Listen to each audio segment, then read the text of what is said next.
Então nós perdemos muito gol. Foi um gol que não se perde. As grandes decepções do nosso time foram Pedrinho, Benê e o técnico. Não falou bosta nenhuma. O técnico veio o primeiro jogo e depois subiu. Morto. Ficou sentado de Não, costas. Ficou sentado de costas. Você não mandou. Inclusive eu fiz um papel do SAMU. Levar o máximo. Até papel do SAMU eu fiz aqui. Tá filmando, hein? Agora sábado que vem, o máximo começa. Nós vamos colocar no Orkut também, filmagem. E termina jogando. Vai pra vanguarda. Olha só, que negócio legal. Ô Mauri, era pra você sentar aqui, caralho. Deu sangue pelo time. O pai só fica no telefone. Ele deu sangue. O pai não conversa com a gente, senta aí.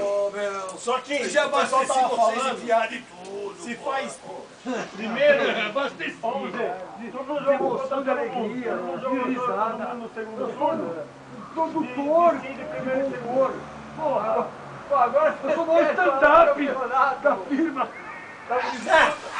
Se todo mundo disputa com todo mundo no primeiro, Colocar disputa vídeo lá. com todo mundo no segundo, Aí não acaba nunca mais. aí fica o primeiro e o segundo, disputa os dois e os dois. A gente pegou em segundo. A gente ia jogar novamente, ia ganhar e pronto.